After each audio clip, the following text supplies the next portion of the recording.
Good evening, afternoon, night, morning, whenever you find a way to watch or listen to this podcast. I'm joined by some old friends of the podcast. Um Cuthbert of SSN Army. Sorry, it's been a long day. Cuthbert of SSN Army and Brandon in Jersey to discuss some big news that happened last week in the Army football universe, where the AAC released its season schedule for the whole conference, of course, and of course, Army's schedule was released. We have dates for games, we had opponents before, and home and away for our conference mates. But the full schedule was released last week, and needless to say, we're all excited about it. And we have our thoughts for the first AAC schedule in Army history. So, gentlemen, how's everything going? Life is good. Things are good. We're moving forward in the Sunshine State. It looks like we're finally through winter, and now it gets to be hot and humid for the rest of the year. Lucky us. I'm really excited to talk with both of y'all again about the Army schedule and coaching changes and everything going on. And let's get into it. Yeah, I feel like the last time the three of us were together, it was a good show. I thought we did a good job, but this is like off season Christmas time.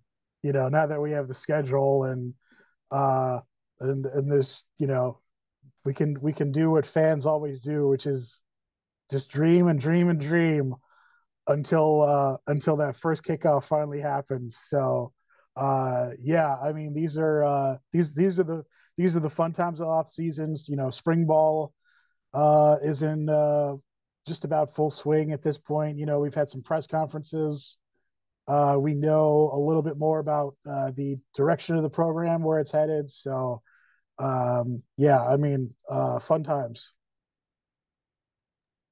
Yeah, I mean, absolutely. I mean, now every conference has released their schedule, at least in the FBS. Every conference has released their schedule with the MAC releasing their slate today.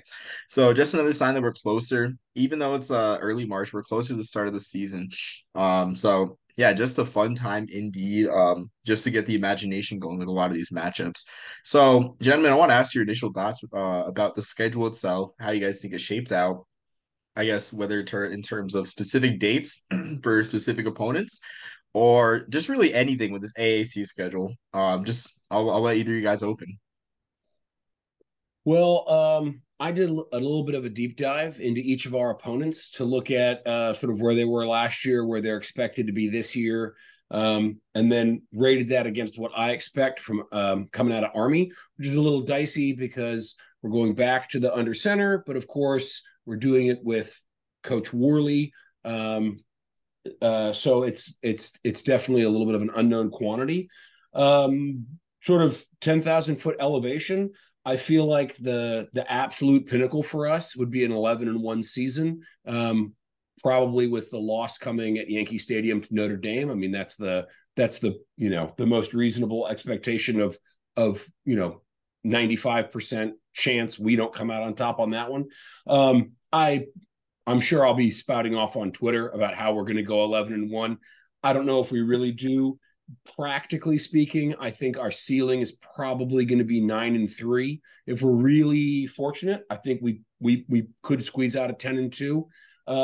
I think that our actual floor is actually not bad at all. I see it at about 7-5, and then sort of the doomsday scenario would probably be 4-8.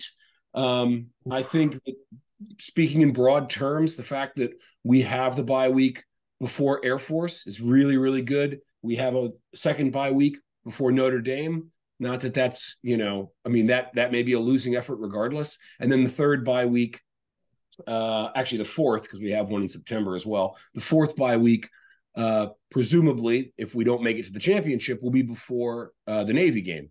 So, that looks really good in our favor. We are not going up against the creme de la creme of the 2023 AAC. So that's really, really good news for us. I do think there is potential for the season to get away from us. We could see a similar to sort of an Air Force decline that we saw last year. I don't want to monopolize too much time, but I think there's a very real possibility that we go into Air Force at 7-0 and Air Force comes in at 7-0. Both schools will have a bye week prior to the game. in service academy games, it's always a bit of a coin flip, regardless of who's hot and who's not. But going through Air Force's roster, the only person that they are losing is Emmanuel Michel, who was, their top rusher and a dynamic threat. But apart from that, everyone's coming back. Their quarterback, all of their top rushers, all of their top receivers, and all of their top playmakers on defense are all coming back. They ended up 9-4 last year. I think a lot of that was the Army letdown, and then it just sort of snowballed. I think they were better than their 9-4 would have you believe. And if we show up to that at 7-0 and they're 7-0 and it's all the bright lights and we'll get, all lots and lots of press coverage and maybe one team's ranked, maybe both teams are ranked. And then we immediately have to turn around. We have to go to North Texas. North Texas is an air raid team. Maybe we can control the clock, maybe not. But we could fall to Air Force in a CIC game, fall to North Texas, follow that up by Notre Dame. This season could get away from us like that. But I do think that we will be plus 500. And I've got some other sort of broad thoughts about this year's schedule, but those were some of the big points I wanted to get across.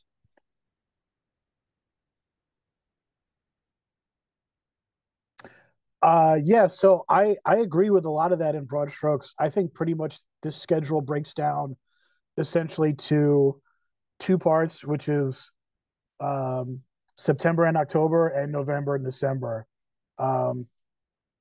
The quality of opponents is certainly increased towards the end of the year. And I'll just say off the bat, I will. I don't know if I want to make a guarantee or a bet or whatever, but I'm just going to assume that Army's in a bowl game, or rather that Army plays at least one postseason game for the 2024 season.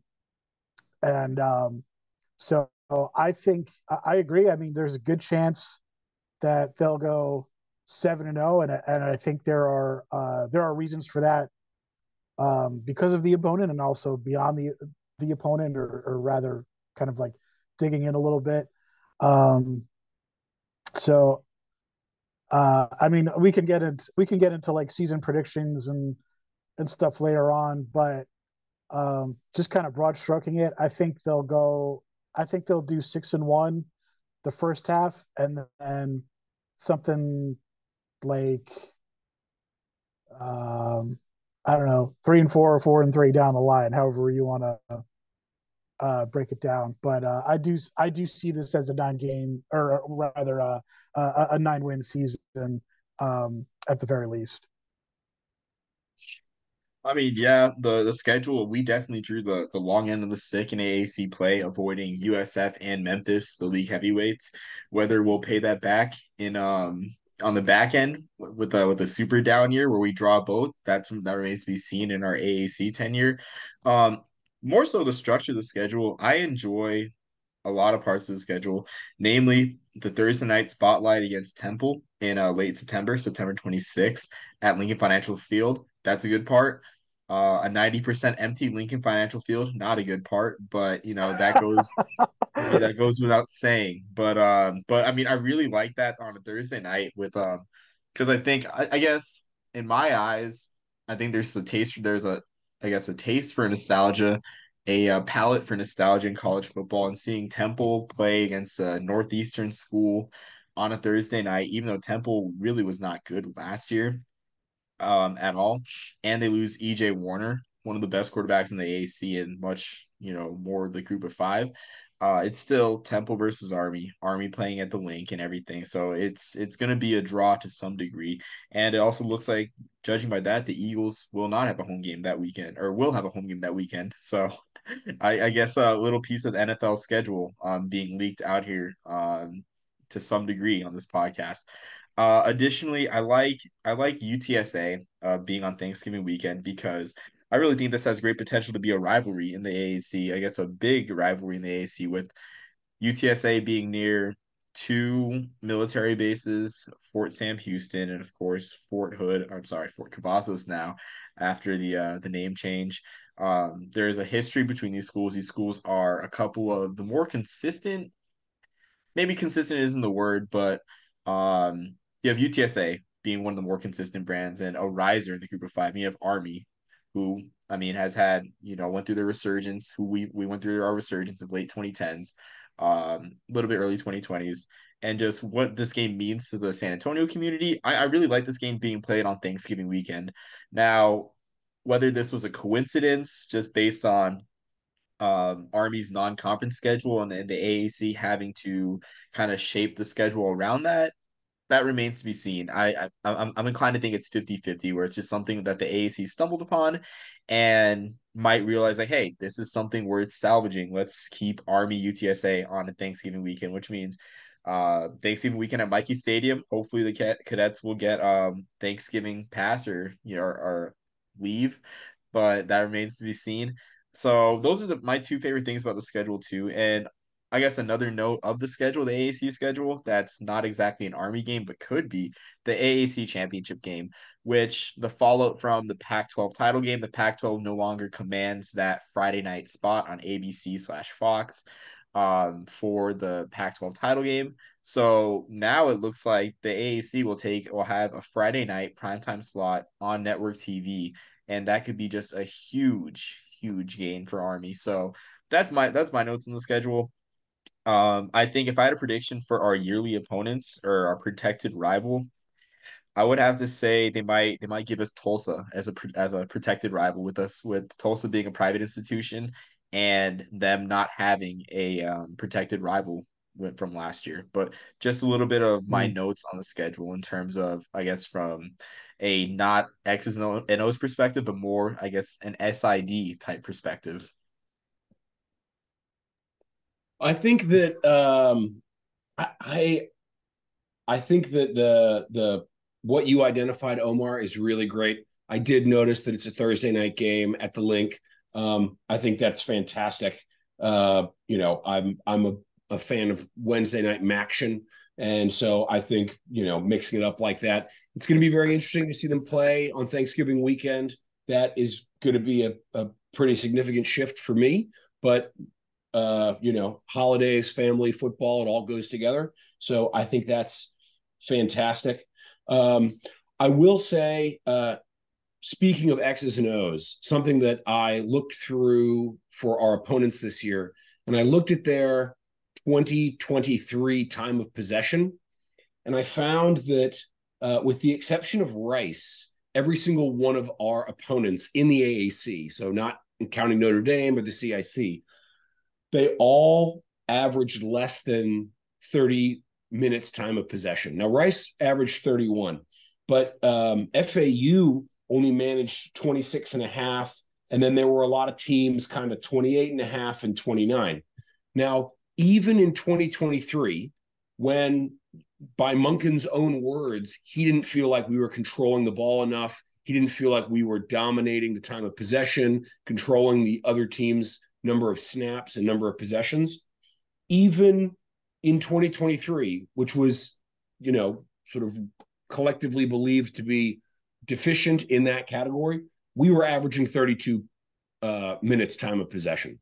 So the fact that we're going back under center with Worley, I think there's a really, really good chance that if we can execute, we can dominate time of possession against the vast majority of our opponents. And we can have games where we've got the ball for 35, maybe coming up on 40 minutes in the game, which is going to be absolutely critical. I mean, when you compare Army to any opponent, it always comes down to, well, if they can stay on schedule and they can control time of possession and they can control the number of possessions, then Army will always have a chance to win.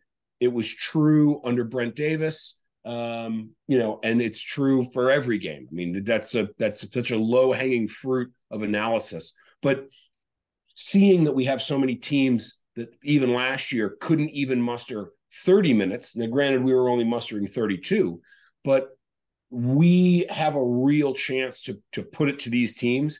And when we face some of these teams that are going to be very, very pass happy, that might be really critical in making sure that we play our football, we keep them under control, and we get the W.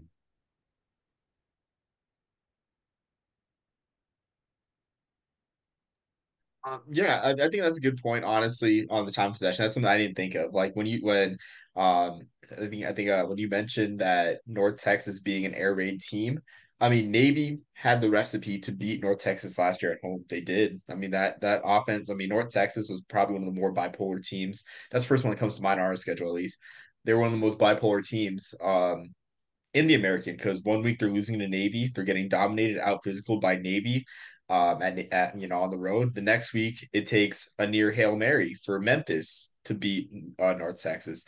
So I think it'll come in huge. Like at the time possession coming huge against a team like North Texas. Another team that fascinates me honestly is Rice. I think Rice is fascinating because that game against, I mean, it's gonna be physical. It's gonna be probably the most physical game on Army's schedule in the American because Mike Bloomgren has a Stanford pedigree, intellectual brutality.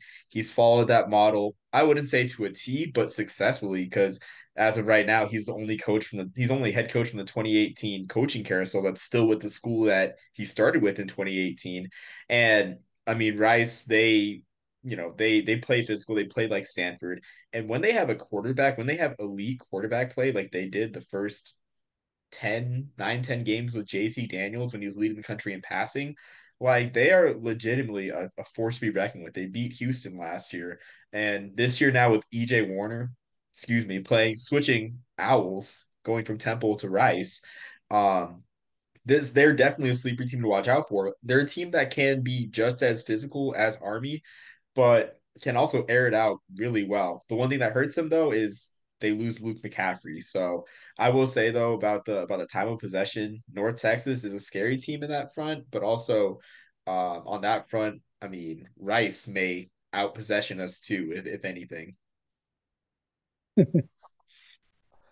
I I love that time of possession analysis. That definitely makes me feel hopeful. Something else that makes me feel hopeful in terms of the schedule, um, one of the things that I enjoyed about Army's independence, and one of the things that I'll miss about it is not all the time, but sometimes they'd be able to sort of manufacture unfamiliarity, where like they weren't necessarily playing the same teams year in and year out, and there's only in AAC play for Army, there's only one team on the schedule that they've played in the last 5 years, and that's UTSA, who they faced last year, and obviously, I don't know, 4 out of the last 5 years, something like that, or 4 of the last 6, um, something like that. And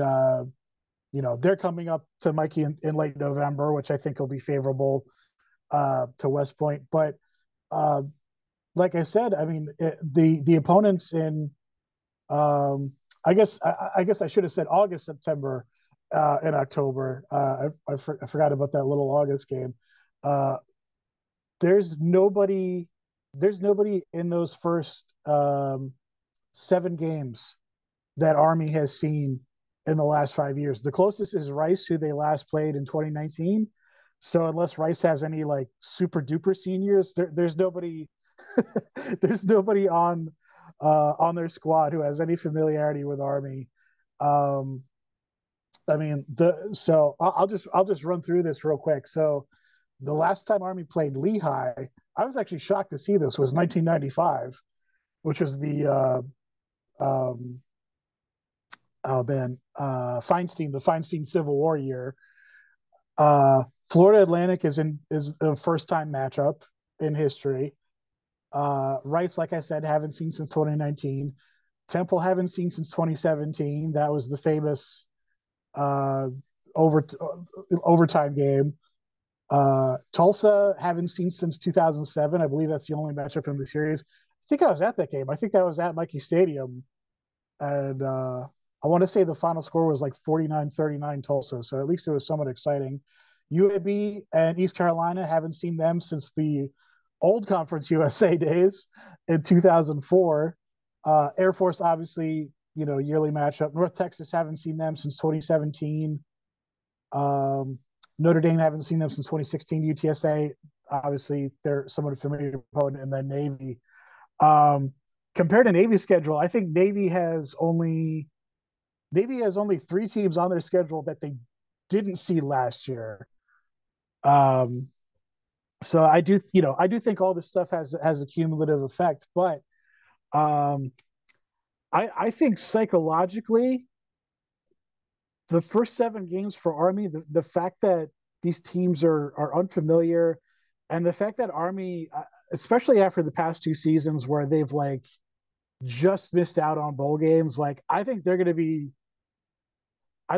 sprinting up that aggro crag to hit the button as soon as they can on bowl eligibility and just get it taken care of as soon as possible. That's why I think they'll go 6-1 at least in their first seven games and get that done. Get that done before the second season starts with Air Force and all of that. So um, yeah, Well, the season we've got coming up, I don't see. I mean, this past season, I think that we can jokingly say that they faced a murderer's row there in the middle of the season, which is obviously when sort of the wheel started to fall off. And I wouldn't say that at any point this season we face a murderer's row, but like I was saying before, I do think there's a very real possibility that we lose a very emotional, high pressure, all the spotlight on Air Force game. The next week, we're traveling to North Texas. We get a week off, and then it's Notre Dame.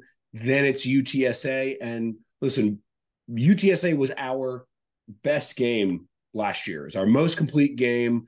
They ended up being one of the best teams in the AAC, and we beat them, and we did it pretty soundly. But if they come back, obviously Frank Harris is gone, but if they come back strong, I mean, we could very easily see a 6-1 or a 7-0 start slowly evaporate into a 7-4 season, or a 7-4 record.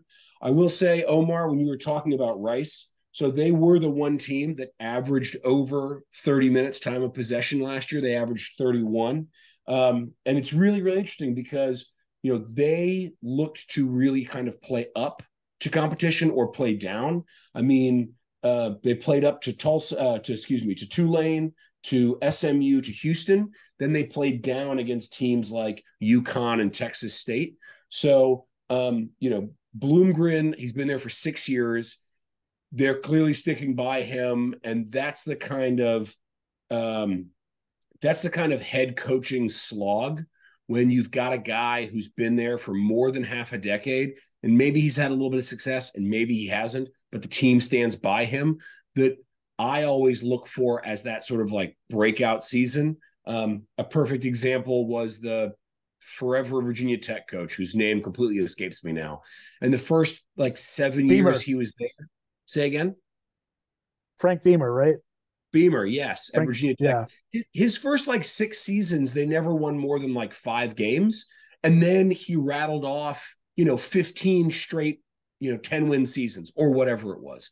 The point being that in this day and age, because the hot seat is so hot, it's not quite as bad as the NFL, NFL not for long, but it's close. So the fact that Bloomgren has been at Rice for 6 years, I mean, his overall record is only 22-46. It's not particularly impressive, but it tells the story of someone who's building something. And maybe this is the year they break through. They've had some fantastic recruiting classes the last 2 out of 3 or something like that, I was reading. So this could be the year they break through. We just got to see. Yeah, I think that's a great point. And I remember seeing an article about Frank Beamer being like, is the slow build dead? I think the slow build, in terms of like the, coaching, in terms of I guess the coaching carousel, it's alive at programs like Rice where it's a very low ceiling, high floor type position. I'm not sure if I said it right, but the ceiling at Rice has always been low. I mean, ever since their days in the Southwest Conference. which is why, they've been willing to be patient. Like I think since 1990, I want to say since 1990, they've only had three head coaches. Ken Hatfield, wishbone expert, coached from like 1990 to or not, like the early 90s to 2005. David Bailiff took over. Sorry, four coaches, four coaches. Todd Graham had a year in there and then ditched. And then after that, you had David Yeah, Bailiff from 2007 all the way to 2017 and now Bloomgren. So it's like Rice is willing to build because the ceiling there is just so low. But I mean, if you're willing to go to a couple bowls and you kind of see like Rice is the anti SMU. Like they don't like I'm sure you can have a really nice living and earn a lot of money after graduating from Rice. It's a great school, but the donors aren't going to be spending their money on Rice football like they are at SMU to get them into a power conference. So that's why I call them the anti-SMU. I mean, just look at a Rice home game. If either of you guys make your way down to Houston for next year for Army Rice, like I doubt there'll be more than 20,000 people at the stadium. So I mean, that just shows that a guy like Bloomgren is willing to build. And I mean, the results aren't there, I guess, from a casual fans perspective with Bloomgren. I think his record's like something like 30 and 50. He's got an under 500 win percentage, but honestly, Rice has got their guy. Like Stanford, like I said, like Stanford coaching pedigree, same intellectual brutality mold, and somehow he's getting great transfers. JT Daniels, EJ Warner, and I think it's because like their OC is the great Marcus Tuiasosopo, and something I love to bring up, college football trivia wise, one of only three quarterbacks ever to throw for 300 and run for 200 in a game. An accomplishment I call it the Tuiasosopo. So, something about what Bloomgren's building there is interesting, and that too is another game that I would love to see be a conference rivalry, just because I mean, the academic similarities between the two schools and also history. Pete Dawkins' Heisman moment came in 58 against Rice, a game-winning passing touchdown, 64 yards and whatnot. So I guess I didn't know we'd be talking about Rice so much in this podcast, but I guess that goes without saying. I think that series kind of fascinates all of us, honestly.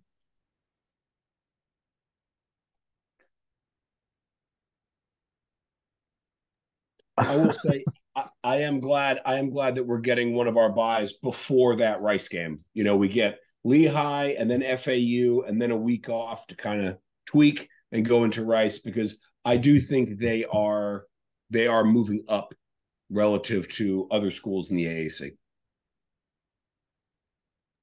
A question I wanted to ask though, about FAU. I mean, Cuthbert, you're in Florida right now. Honestly, look, I think that's the thing that excites me the most about joining the AAC is games in Florida, so Army can actually tap into Florida talent. Um, I want to know your guys' thoughts on this with like future games against USF and especially against FAU. Not exactly the state of Miami, but they're pretty close to Miami. And that's obviously a huge fertile recruiting ground. And there's plenty of players that probably get missed by the local schools. So I want to know your guys' thoughts on finally stepping into Florida. And that will be our first game in Florida, I think, since the Conference USA days. I think 2004 against USF was the last game in yep, Florida. yeah.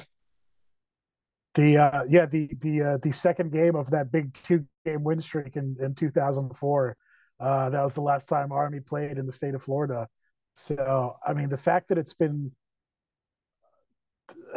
whatever you want to call it, an omission of 20 years, that they're finally not only getting around to, but being in the AAC.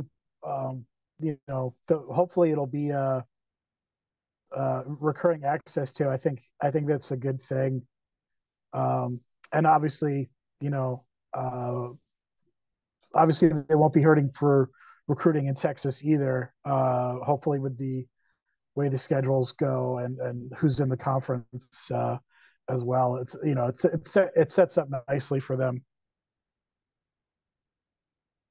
Well, I'll tell you, looking at FAU's 2023, it doesn't look like much, but they've got Tom Herman as a head coach, and there's a reason why he's not at Texas anymore. But the point is that he has made his bona fides, and he's only been there for 1 year, so he's not bringing in his guys and all of that classic stuff. But they went 4-8 last year, and they had 4 of their losses, half of their losses, were by 7 points or less, which is indicative of a team that's right on the cusp of breaking through and flipping from a 4-8 to a 8-4, or maybe even a 10-2.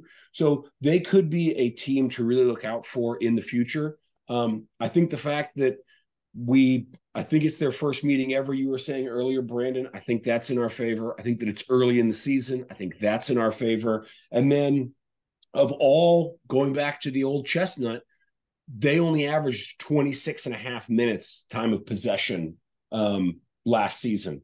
And frankly, they also turned the ball over at a clip of almost 2.5 a game. So, I think if we can do what we do, I think we can win that game. But I think it's definitely a team that in the next 2 to 4 years could really start to turn into something in the AAC and could be a problem for us.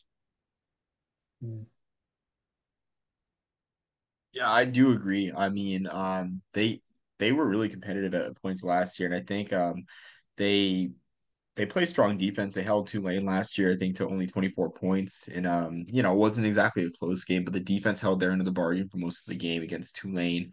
And they do get a lot of transfer quarterbacks. I think I'm not sure if Casey Thompson stayed again for a 7th year. I think it would be his 6th or 7th year of eligibility, but the former Texas, Nebraska quarterback was there. Tom Herman's a bit of a quarterback whisperer per se, I guess, for lack of a better term.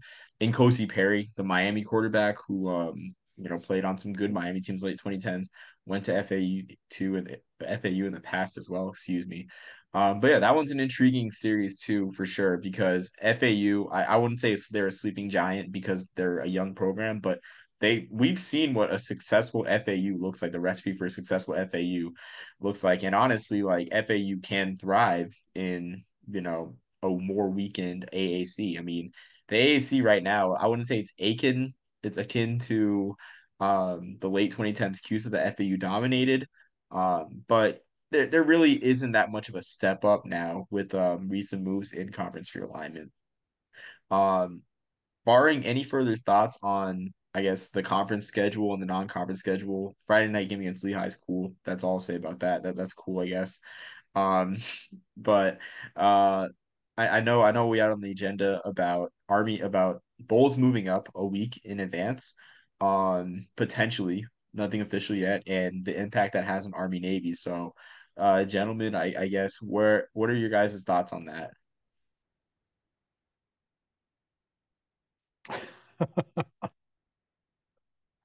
I'll just say I would not be happy about it.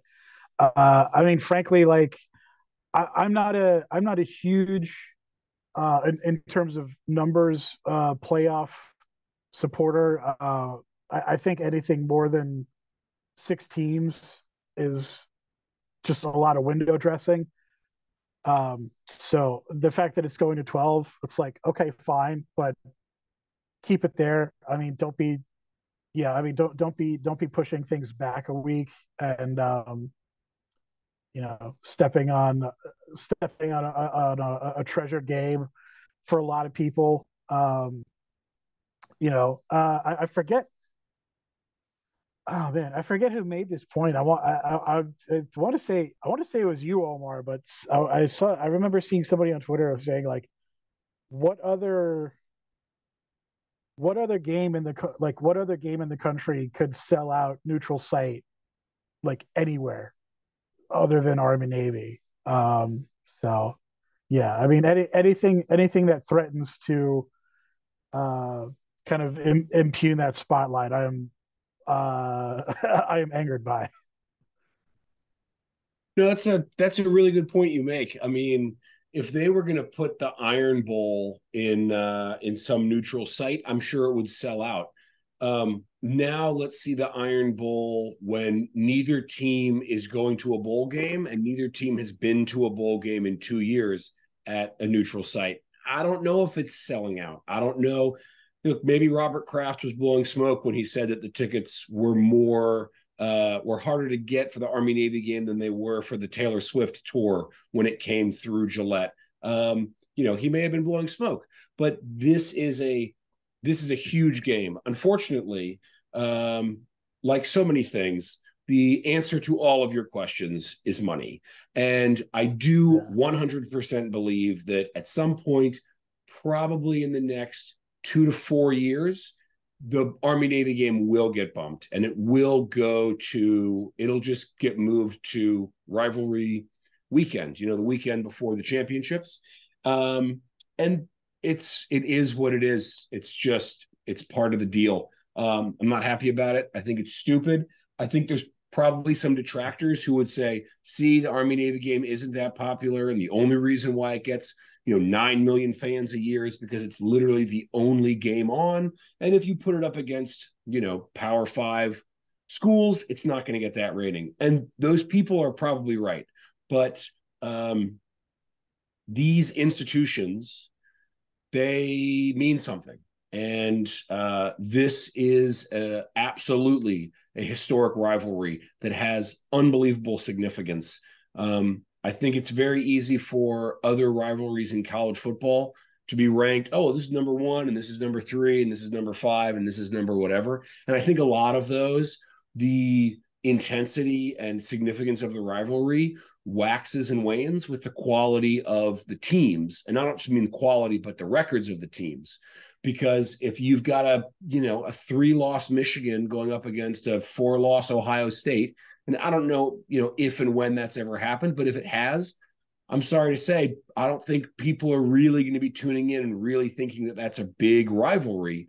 Army Navy is always that big. It's always that big. And it's just, it's part of life. Money is the answer, and it will get moved. I'm sure of it. I mean, I say give it 4 years tops, and it's going to be moved. And it is what it is, and we'll watch the game anyway. And unfortunately, there won't be as many people on Twitter talking about it, and we'll all just have to deal with it. Yeah, I mean, in essence, it will be returned to tradition because Army Navy was on Thanksgiving weekend for a lot of its existence before, I want to say 1984. Yeah, before 1984 was Thanksgiving weekend. 83's game was on Black Friday, notably because they didn't have anywhere else to put it on national TV. But it would be returned to tradition in some ways. It would stink that it's on a crowded weekend because we saw this happen with the proliferation of conference championship games in the early 2000s, and the game was an afterthought. Ratings were still strong, but not as strong as they are now, obviously. I mean, we do kind of have a small sample of like what this might look like ratings wise back in 2020, the pandemic season, which is something that Brennan had mentioned in our discussion beforehand. Army Navy was actually the most viewed game of the day. And it went head to head with UNC Miami in the 3:30 afternoon slot. And I remember from the top of my head, just again, more random trivia. I think Sam Howell became like the first player ever to like catch, throw, run for a touchdown in ACC history. And that was the infamous horns down game. Like I think it was Javonte Williams and who was other running back? Javonte Williams and Michael Carter. They each ran for like UNC ran for like 500 yards a game. But long story short, it's just me, rambling, remembering college football. But that game outdrew UNC Miami in the same time slot because I mean, whether it was a spectacle of Army Navy being played on campus for the first time in years, since World War II or not. I mean, I guess Army Navy held weight then, and of course it's gonna hold weight, but it's just not. This is not going to feel the same, honestly, because we're all college football fans. We like our quad boxes, I mean, we're gonna want to see like we're gonna be distracted by the other action that's happening in college football at that time. I mean, whether we want to admit it or not, as us being Army fans, but I know I'll be distracted a little bit and like maybe have like a small screen with a quad box, but that's just my take. Oh man. One thing I did want to mention, just jumping back to the schedule for a minute here, because the last time we were together, we were talking about common opponents and how that's going to be probably an ongoing thing now that Army and Navy are both in the same conference. And this year, in fact, there's a all-time record, and I literally searched every single Army and Navy schedule in history to compare. But this year is an all-time record of 6 common opponents. The previous record was 5, which happened a couple times in the early 70s and then a couple times in the 40s. But so you have 4 common opponents in AAC play, plus obviously Air Force and then Notre Dame. I don't think it's going to have a huge impact. I mean, the Air Force CIC play, like, that's its own thing, so I don't think it really matters there. I'm a little, I'm a little miffed that Notre Dame is going to see Navy a few weeks before they play Army. I think that could have an impact there, but in AAC play, it's actually split evenly, where there's 2 opponents that Army sees first and 2 opponents that Navy sees first. As I predicted, nobody's getting Army and Navy in back-to-back weeks. The closest we get to that is weeks 5, 6, and 7. UAB in back-to-back weeks gets Navy, then Tulane, and then Army. Which I honestly kind of feel bad for them. That's a rough 3-game stretch. Very, very physical for them. But so Navy sees Temple first, and then Army sees Rice first, and then Navy sees UAB first, and then Army sees East Carolina first. And that game is pretty.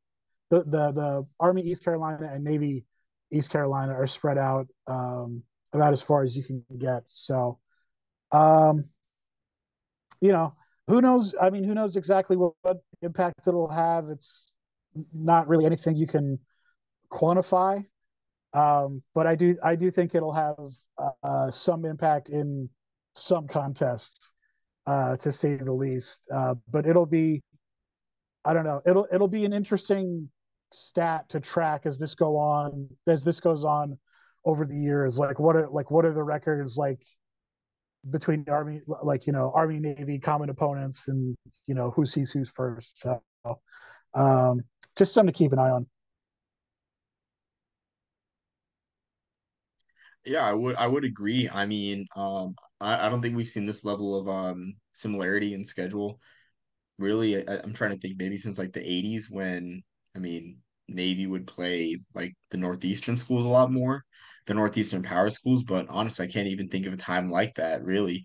So yeah, like it will be interesting. I honestly never thought about, I guess, the advantage an opponent gets from playing a service academy and then playing us.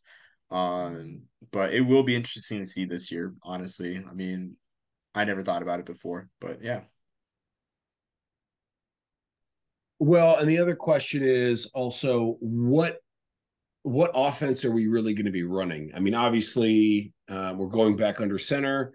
Monken has said that we're going to be an under center team that runs some shotgun. I always think back to like Ahmad Bradshaw and Calvin Hopkins and those guys who would be in the shotgun from time to time.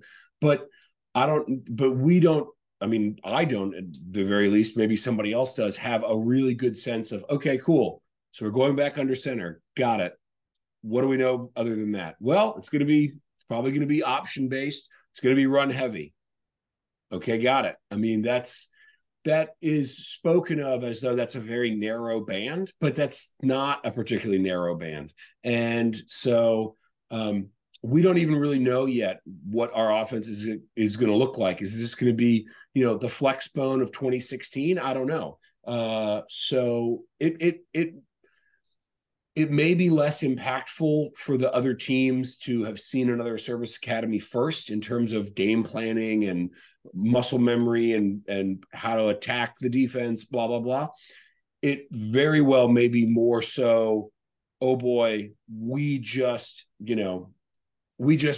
our defensive line just had to withstand 38 minutes of the other team running the ball straight ahead. And 2 weeks later, we have to do it all over again.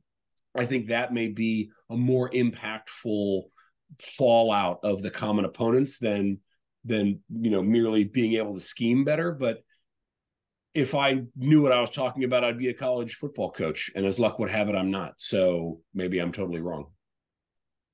Yeah, I think really the biggest thing is just, I mean, everybody talks about how, they do their best to replicate uh triple option offenses, uh with their practice squad, and they can never quite do it. And so I think, like, having an actual game where you see it full speed before having another one, I think that's sort of just like the biggest impact of it. Um, but in terms of Army's offense, I mean, we do have the limited sample of the Coastal Carolina game last year, where, from a play calling perspective, it was very much the flex bone of the 16, 17, 18. But from a blocking perspective, it was, there's certainly no cut blocks. So I think that's pretty much what we'll see. And that really is what Air Force has been doing, since the rules committee really started attacking, uh, cut blocking, and, essentially making the box smaller and smaller.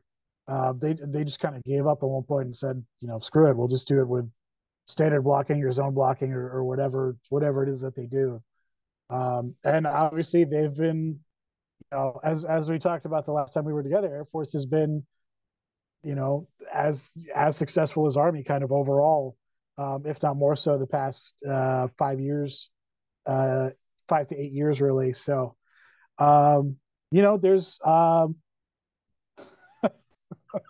this is very random, but um, Ron Rivera told told the media when he was in Washington, like, I'll draw you a map, um, because he had been to a Super Bowl before. It ultimately had nothing to do with his time in Washington, um, in terms of success. But in this case, I do think, there's a map for Army to follow to success with an under center triple option offense without cut blocking.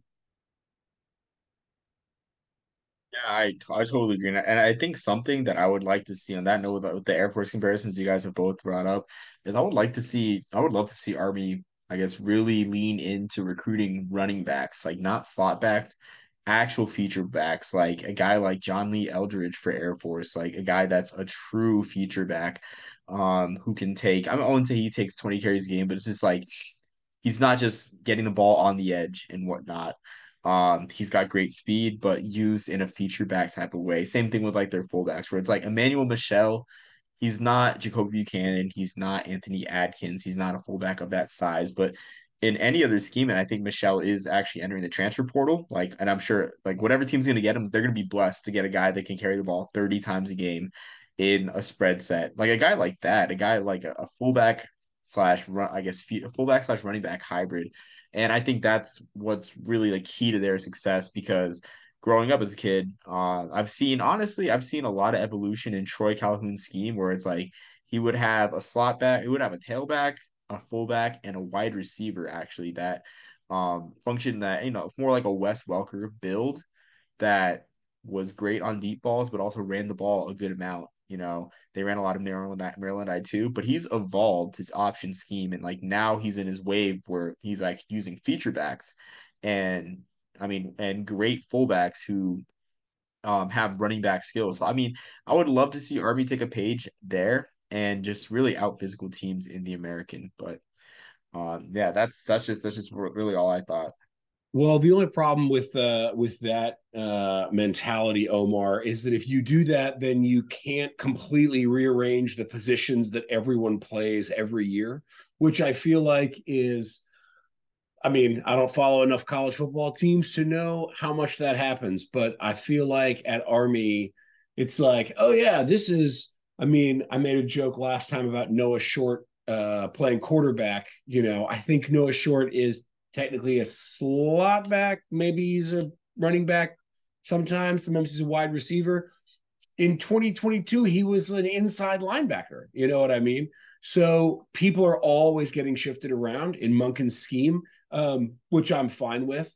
And then, I mean, not to put too much praise or pressure on any one person, but you see somebody like Kanye Udo, and you're like, oh, good. We've got a running back now. This is fantastic. This is what we've been looking for. So, it's kind of the good with the bad. I would agree. That's a great point too. And I mean, the examples are like countless. Tyson Riley, Maurice Bellon, they're countless and they grow more obscure, I guess, as Army fans. But I guess that is a good point though, where you can't really ship like an Emmanuel Michel to play John Lee Eldridge's position for Navy. You know, so that's a great point. That's really all I have, gentlemen. Do you guys have anything final to add? Any plugs? Not so shameless plugs, as Cuthbert likes to say. One last thing I'll say about the schedule, and this is an annoyance of being in a conference now, but there's only one game on the schedule right now that has an actual time, and the rest are all TBD. Which, as you know, as a planner, I don't really care for, but I understand. We're probably going to be at the mercy of TV more than ever. Although, our Army does Army still have a contract with CBS for the home games? Yes, I believe that was a question. Okay, so I imagine that'll be settled fairly early before the season. But yeah, I mean, essentially the other half of the schedule could be a lot of waiting and seeing, for kickoff times.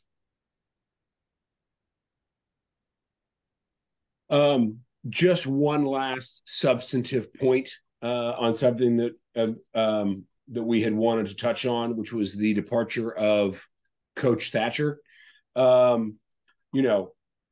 Looking at 2023 and looking at the changes that Monken was trying to institute, I 100% supported Coach Thatcher. I thought that it was going to work. It was just going to take time. I don't disagree with Monken's decision to move him to a position coach. Out of Monken's own lips, we wanted him to stay in the program. We gave him an opportunity as a position coach, and frankly, he declined it. That's his right. There's no ill will. I am sorry to see him go. I'm the kind of Kool-Aid drinking fan that I'm now just as excited to be going back to under center as I was 12 months ago, with the fact that we were moving away from the under center, because that's just kind of the fan that I am. So take it all with a grain of salt. Ultimately, what it came down to, I think, is, and this is, you can see this in Monken's words, and I know that I felt it as a fan. We averaged 32 minutes time of possession last year. We were just under 40% on our third down conversions, just under 60% on our fourth down conversions. Relative to 20, 21, and 22, that wasn't wildly different. Those 3 years, 20, 21, 22, averaged together, we only averaged 33 minutes. There's only one extra minute of time of possession. 45% on third downs. So we're talking about a 7% difference, which is noticeable, but not huge. And we were only at 65% on our fourth down conversions relative to 59% last year. So basically, we reinvented our offensive scheme. Our rushing numbers went way down. Our passing numbers didn't really go that much higher than they had been. I mean, going under center and then dropping a bomb every now and again was producing almost the same passing statistics that we did last year running out of the shotgun. But when you watch the games, you don't feel like Army is able to control the ball. I think about games like San Diego State. I think about games like Wake Forest. I think about games like Oklahoma, where we are just holding the ball and we're marching. What was it, the 2017 Air Force game, where our first drive of the game was the entire first quarter, right? So even though the numbers weren't that different, Monken never had the confidence that we're doing it. We are controlling things the way we need to be controlling things. And I never felt that way as a fan. And I was a fan of the shotgun. So I'm very sorry to see Coach Thatcher go. I do wish him the best. I think he is going to go somewhere and do great things. Sort of the worst kept secret that the experiment failed. If that's the way you want to think of it, I don't think of it as a failure. I thought of it as we're going to build and we're going to do well next year. But it is what it is. And I just wanted to kind of put that out in the universe.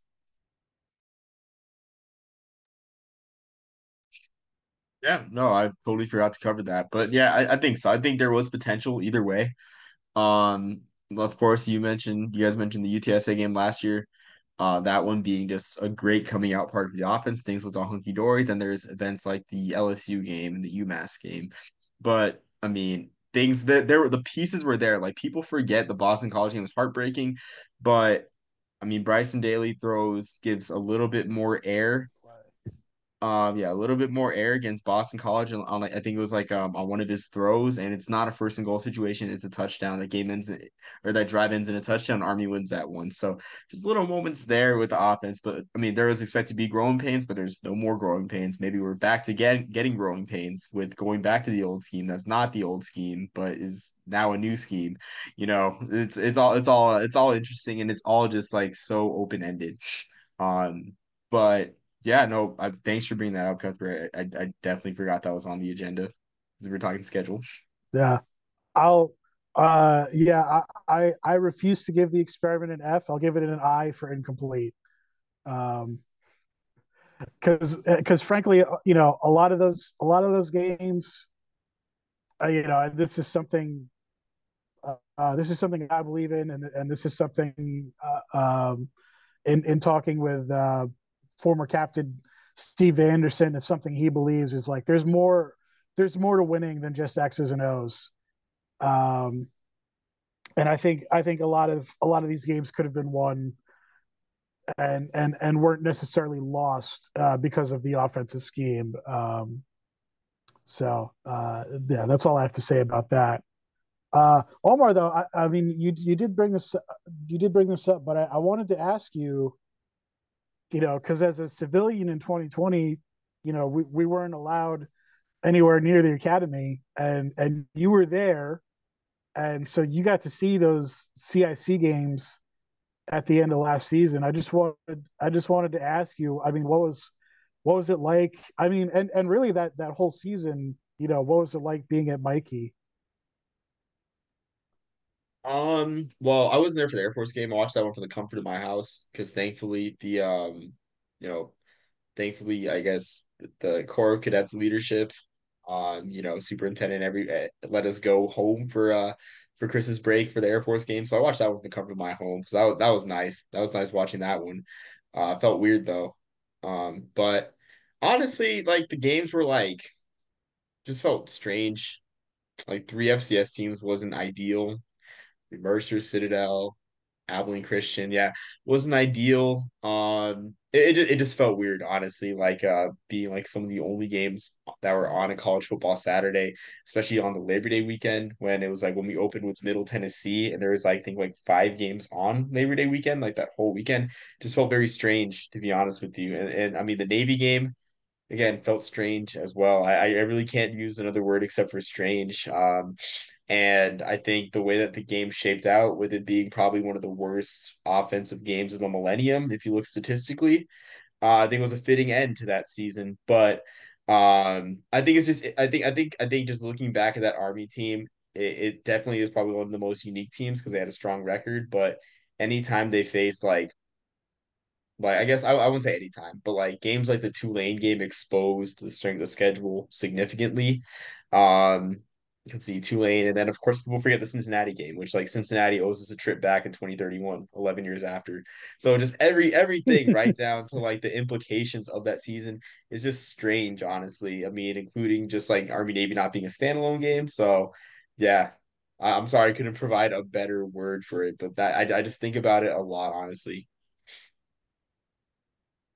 No, I mean that's fine. I mean, I'm sure it would be strange. Um, I will say though, just to kind of tie everything together, what we are talking about, so much of scheduling and who you have on the schedule. I mean, we can look at, comparatively now, like Army's schedule versus Navy's schedule, and say on paper that Navy's is more challenging, but so much of this is just luck, and even even the quote unquote weak slate that we played in 2020. If you run back that schedule the next year, most of those teams are vastly improved. Um, so yeah, I mean, all of this to say is, as Cuthbert says, this is like at the end of the day, we don't really know anything, but it's fun to talk about. Exactly. And I love the grading the season I for incomplete. I think that was perfectly said. I would agree for sure. Before we sign off, gentlemen, anything else final to add? I mean, again, like we're just producing peak off-season content, just on this channel, whether it be Army or just other episodes I've recorded. So anything else you guys like to add? Just want to say thank you so much for getting us all together again. This is the red meat of early March college football talk, and we didn't even get into the spring practice days. But no, this was fantastic. Look me up on Twitter, SSN Army, or under my personal account, which I don't use that much other than to mostly for like Division II soccer team I cheer for locally. But other than that, subscribe to the Hardware Pod as always. And yeah, thanks again, man. This was a blast. Yeah, you can find me on Twitter and Instagram at Brendan in Jersey. Follow me at your own peril, buyer beware. And in terms of the Army sports universe, shout out to the men's lacrosse team who just went to 5-0 this past weekend, and they are now tied for their highest ranking in the polls, I think, since like 1982.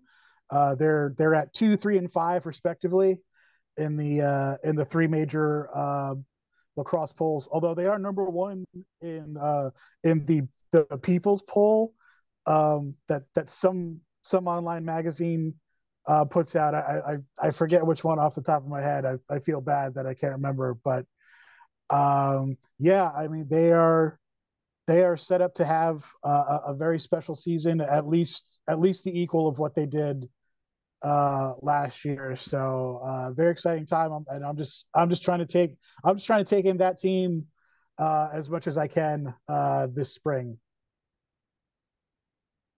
Yeah, it Oh, definitely is one of the best stories. one My last bad. thought. Pour one out for Kevin Kuick and the men's basketball team. They lost this evening to Holy Cross in the first round of the Patriot League. I have put it on Twitter over and over and over again.